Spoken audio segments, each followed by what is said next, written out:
Hello friends, the Hindi world 2.0 channel में आप सभी का स्वागत है। आज के हम इस वीडियो में हिंदी साहित्य के इतिहास की एक शाखा आदिकाल से संबंधित प्रश्नों के संकलन को देखेंगे। तो ये वीडियो देखने के बाद आपका क्या क्या फायदा होगा। जितने भी एग्जाम में हिंदी विषय से हिंदी साहित्य के इतिहास की शाखा आदिकाल से संबंधित प्रश्न आए हुए हैं उन्हीं का संकलन किया गया है। ये video UGC NET, JRF, LT grade, GIC प्रवक्ता, UP TGT, PGT, D triple SB, TGT, PGT, S TET, UP PSC assistant professor, UP HESC, CUET, PG, DUET आदि एग्जाम के लिए अति महत्वपूर्ण है और एग्जाम के पेपर में आने वाली भाषा से आपको परिचित करवाना हमारा मुख्य उद्देश्य है। कि उपर्युक्त हिंदी साहित्य से संबंधित एग्जाम में आए हुए प्रश्नों का संकलन किया गया है। इन प्रश्नों के उत्तर के साथ साथ व्याख्या भी आपको देखने के लिए मिलेगी।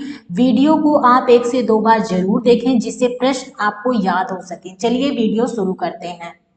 तो हमारा पहला क्वेश्चन है, किस ग्रंथ में राधा कृष्ण के प्रेम का वर्णन अनूठा मिलता है? तो सही आंसर हो जाएगा पदावली।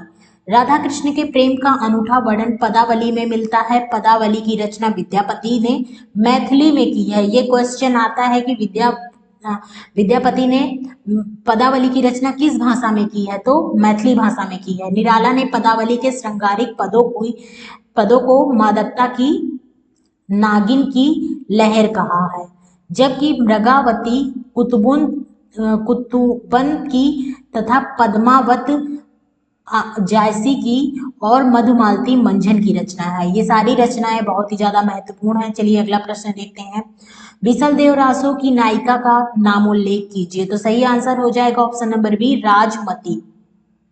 बिसल देव रासो की नायिका राजमती है। यह नरपति नाल्य की रचना है। यह वीर गीत काव्य है। इसकी कथा 4 खंडों में है, जिसमें प्रथम खंड में राजमती एवं विसल देव का विवाह, द्वितीय खंड में विसल देव का राजमती से रूठकर उड़ीसा प्रस्थान, तृतीय खंड में राजमती का विरह वर्णन एवं चतुर्थ खंड में विसल देव द्वारा राजमती को उसके पिता के घर के से वापस लाने की कथा वर्णित है। पद्मावती मलिक मोहम्मद जायसी कृत पद्मावत की स्त्री पाठ है। हमारा अगला प्रश्न है, चर्यापद के रचयिता हैं? तो इसका सही आंसर हो जाएगा ऑप्शन नंबर बी, सबरपा। व्याख्या देख लेते हैं। चर्यापद के रचयिता सबरपा हैं। चर्यापद एक प्रकार का गीत है जो सामान्यतः अनुष्ठानों के समय गाया जाता है। चर्यापद संध्या भाषा के दृष्टिकूट में लिखी गई है, जिसके दोहरे अर्थ होते हैं, जबकि दोहा को सरापा द्वारा रचित ग्रंथ है। हमारा अगला क्वेश्चन है, पियू चित्तौड़ न आवियू सावण पहली तीज, जेवे बाट विरहड़ी खिड़खिड़ अड़वै खीज, संदेशो पिंड साहिबा पाछो फिरे न देह, पंछी चल्या पिंजरे छूड़े छूटण रो संदेह। उपर्युक्त पंक्तियां किस रचना की हैं? तो सही आंसर हो जाएगा option number B, Kumar Raso की। चलिए इसकी व्याख्या देख लेते हैं। प्यू चित्तौड़ आवियू सावण पहले तीज। उपयुक्त जो उक्त पंक्तियां खुमार रासो की हैं। खुमार रासो प्रबंध काव्य के रचयिता दलपति विजय हैं। पद्मावत जायसी द्वारा करकंकण चरित,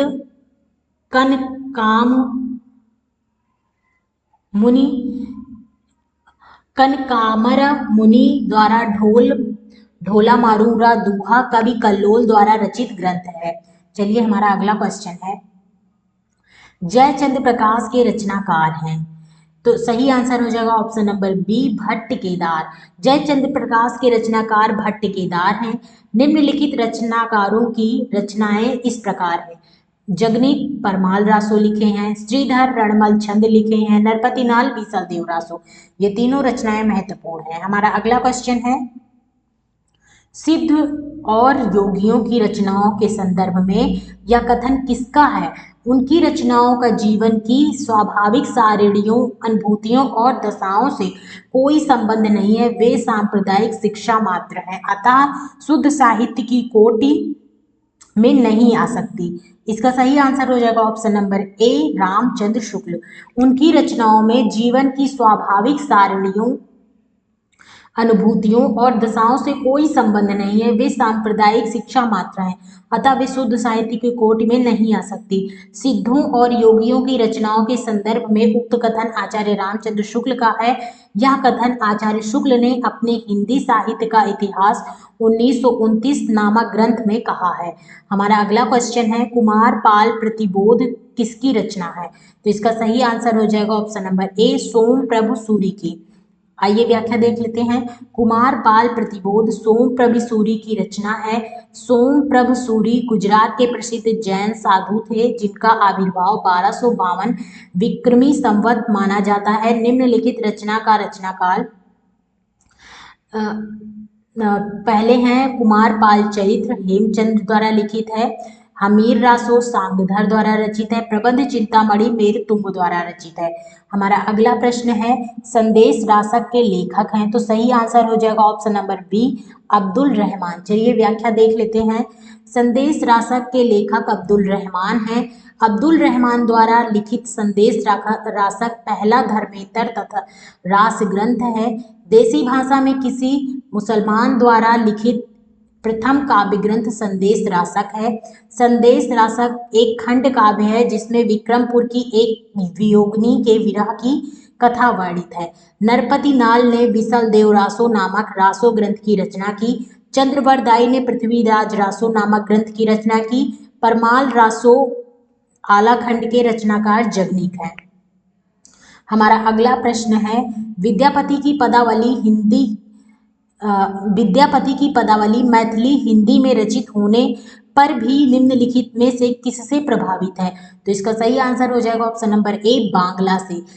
विद्यापति की पदावली मैथिली हिंदी में रचित होने पर भी बांग्ला भाषा से प्रभावित है। विद्यापति शैव संप्रदाय के कवि थे।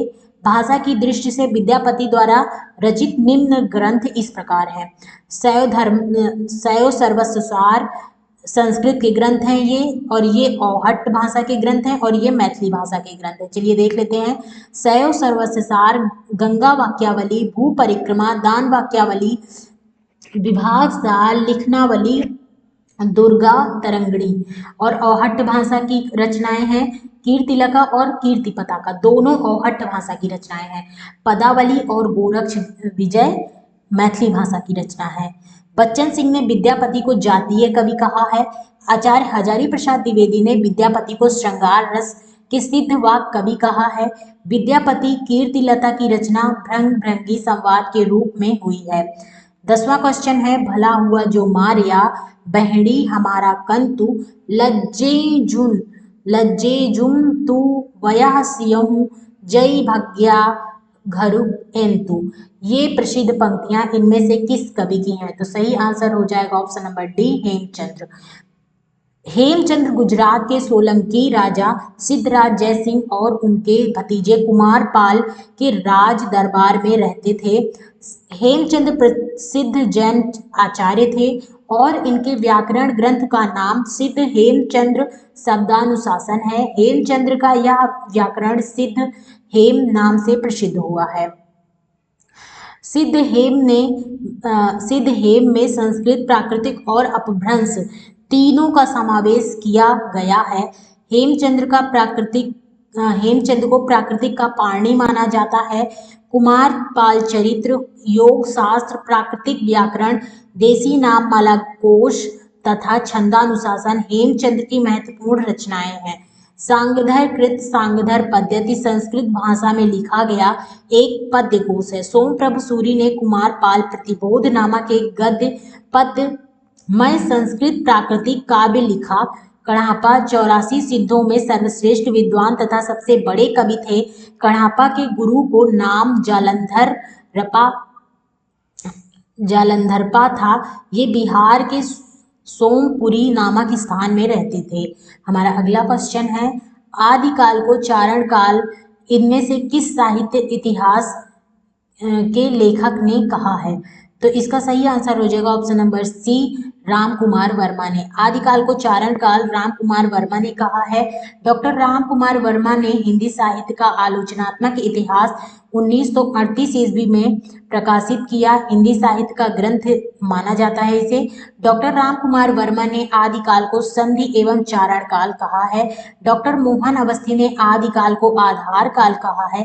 शिव सिंह सेंगर ने शिव सिंह सरोज 1883 ईस्वी में इतिहास ग्रंथ लिखा। आदिकाल का नामकरण इस प्रकार है: चारण काल डॉक्टर जॉर्ज ग्रियर्सन, आरंभिक काल मिश्र बंधु बीज वपन काल महावीर प्रसाद द्विवेदी, वीर गाथा काल रामचंद्र शुक्ल, आदिकाल हजारी प्रसाद द्विवेदी, सिद्ध सामंत काल राहुल शंकराचार्य। हमारा अगला क्वेश्चन है, अमीर खुसरो हिंदी साहित्य के किस काल से संबंधित कवि हैं?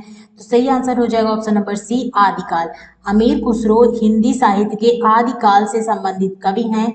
अमीर खुसरो 1253 से 1325 ईस्वी का वास्तविक नाम अबुल हसन था। अमीर खुसरो निजामुद्दीन औलिया के शिष्य थे। अमीर खुसरो को खड़ी बोली हिंदी का आदि कवि कहा जाता है। खुसरो ने दिल्ली के सिंहासन पर 11 राजाओं का आरोहण देखा। ये ईश्वरी प्रसाद ने अमीर खुसरो को महाकवि या कवियों में राजकुमार की संज्ञा दी। विद्वानों ने अमीर खुसरो द्वारा रचित ग्रंथों की संख्या 100 बताई है। पहेलियां, मुकरियां, दो सूखने, गजल आदि इनकी रचनाएं हैं।